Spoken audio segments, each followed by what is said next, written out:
皆さんこんにちは、顔文字です。今日はロードアイランドとセバストポリの性能解説をしてみたいと思います。まだ船を入手していないので、スペックを見ての解説になりますが、よかったら参考にしてみてください。はじめに解説するのは、アメリカ戦艦ロードアイランドです。ロードアイランドの一つ目の特徴は、強力な HE 弾です。着火にかかる時間は18秒と短く、かなりのスピードで燃やすことができます。着火する船として有名なスズヤで 18.4 秒、マインツで 18.9 秒と近い値なので、この2隻のような感覚で燃やしていくことができます。HE 弾の DPM もコンカラーに次いで2位と強力なので DPM で削ることもできます。散布界は主兵散布界になっていて、すべての距離で他の戦艦よりも有利です。シグマは同格戦艦の平均が 1.9 のところ 1.7 なので少しばらけますが、問数が12と多いこともあり、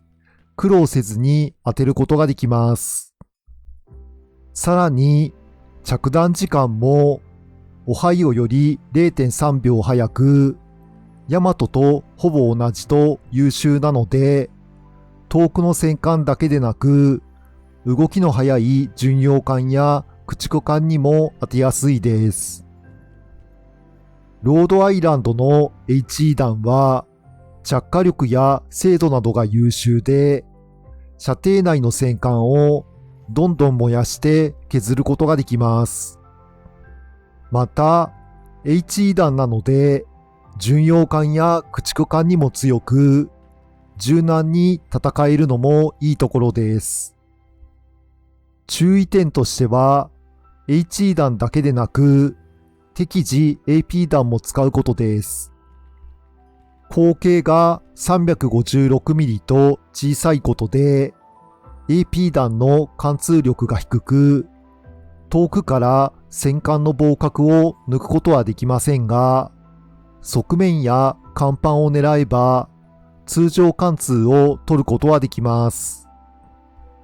AP 弾の通常貫通のダメージが3167、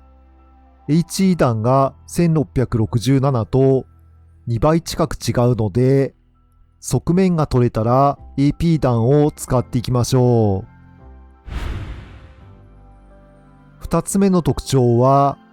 機動力の高い船体です。旋回半径は890メートルと小さく、アラスカやプエルトリコ、吉野に近い値です。天打も 12.1 秒と速く、巡洋艦と言われても違和感がないレベルになっています。速力も33ノットと優秀で、巡洋艦並みに速いです。いずれもアラスカに近いスペックで、戦艦とは思えないほどの機動力を発揮できます。さらに、対空が群を抜いて高いので、空母マッチでも安心して戦うことができます。ただ、装甲は薄いので注意が必要です。艦首装甲は 27mm しかなく、装甲帯もないので、ほとんどの同格戦艦に強制貫通されます。防角は水面ギリギリの高さで、側面の装甲が 348mm と薄く、横から撃たれると防角を抜かれてしまいます。ロードアイランドは装甲に難がありますが、大順並みの機動力で弾を回避したり、戦場を駆け巡って戦うことができます。三つ目の特徴は、優秀な消耗品です。消耗品は修理班、強化型副砲照準器に選択式でエンジンブースト、レーダー、観測器となっています。中でも強力なのがレーダーです。射程は 9.5 キロ、動作時間は35秒で、アメリカ巡洋艦のようなバランス型の性能をしています。レーダーは非常に強力な消耗品ですが、これまでレジェンダリー戦艦で持っている船はいなかったので、大きなアドバンテージになります。副砲照準器も侮れない消耗品です。意外にも副砲の射程は 7.5 キロもあります。アメリカ戦艦は主砲の精度アップアップグレが4つ目にあるおかげで、1つ目は副砲改良2を選びやすく、これをつけるだけで9キロに伸ばすことができます。また、散布界遊具がついていて、7.5 キロの散布界は、ロードアイランドが 232.5 メートル、シュリーフェンが 276.9 メートルなので、当てやすさも持っています。DPM もシュリーフェンを上回っていて優秀ですが、貫通力優遇はないので、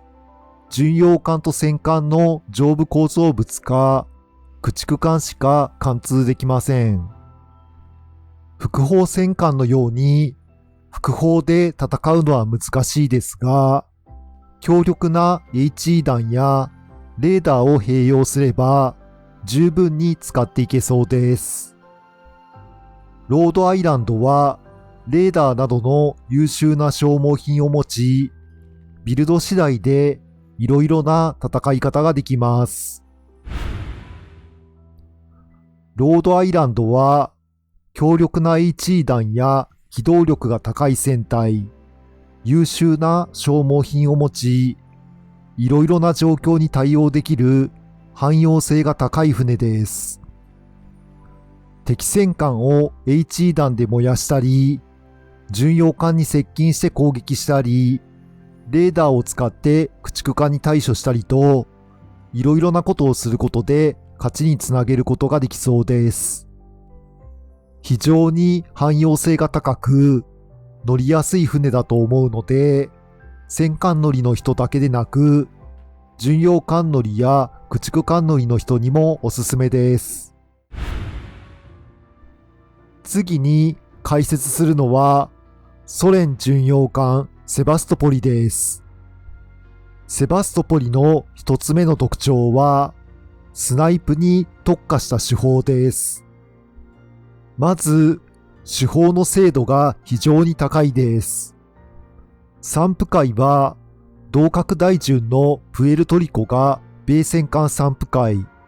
アラスカとスターリングラードが指定散布界の中、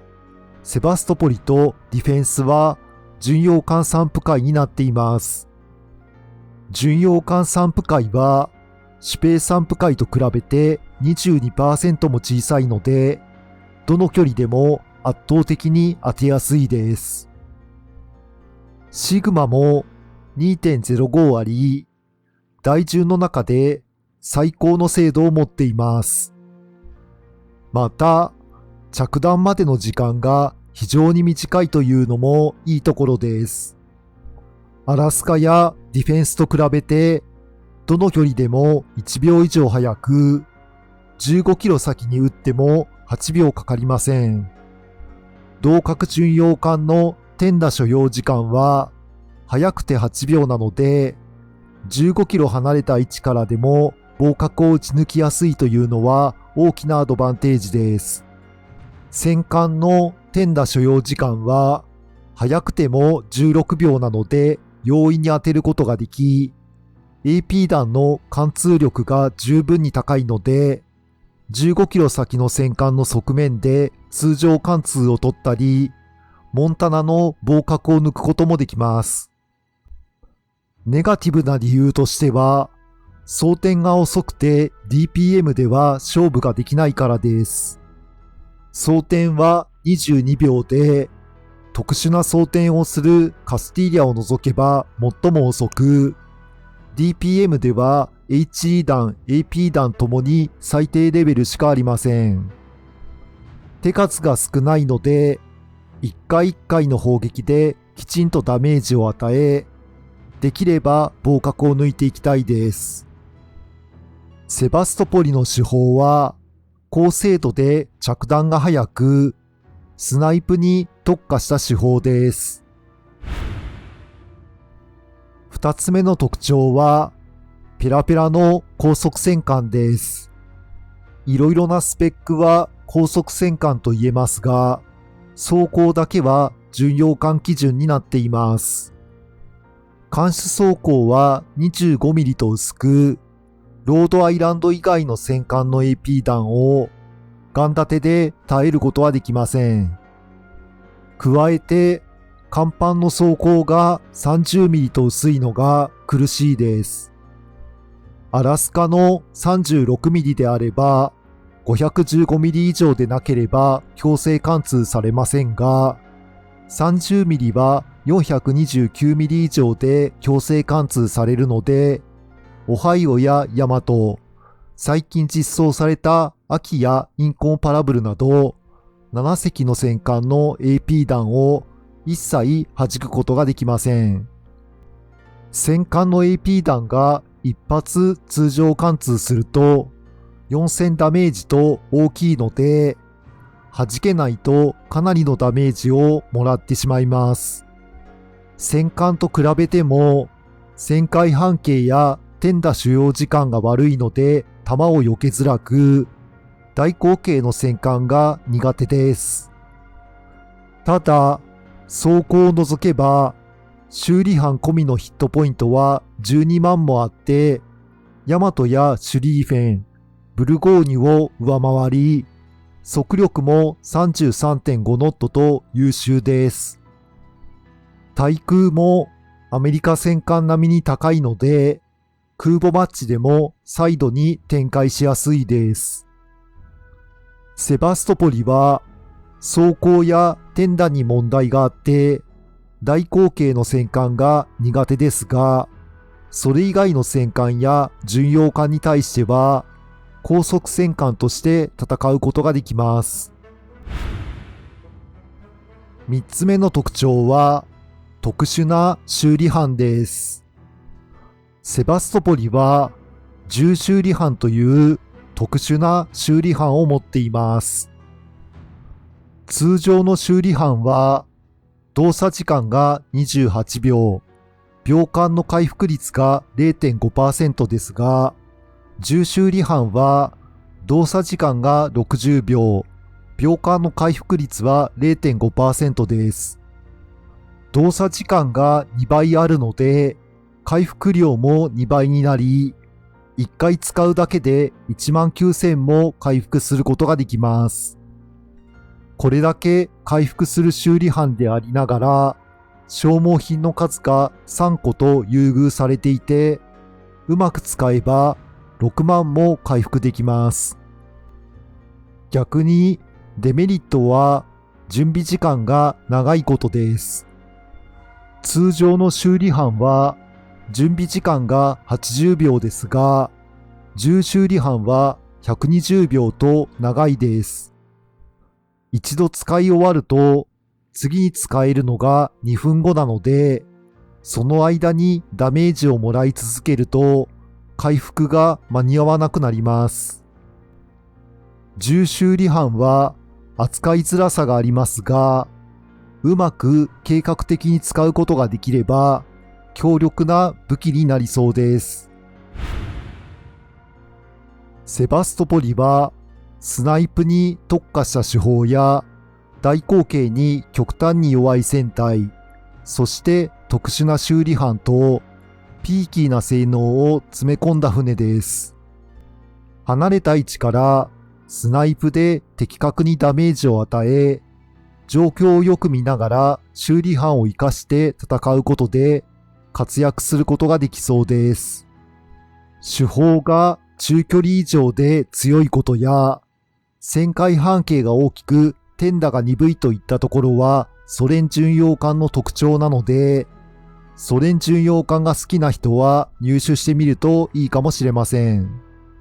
また、相手が大口径かどうかで戦い方を変えたり、重修理班をうまく使ったりと、性能を引き出すには状況判断が大切になるので、ある程度このゲームをしている人や、戦略的に戦うのが好きな人に向いていると思います。前回は小さい駆逐艦か大きい駆逐艦かの選択でしたが、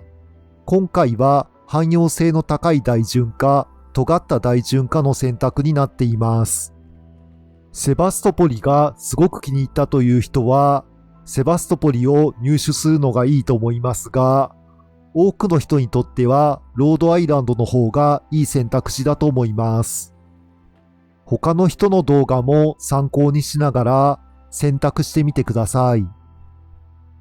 2025年は動画を見ていただきありがとうございました。2026年も引き続き動画を作っていくので、どうぞよろしくお願いします。それではまた次の動画でお会いしましょう。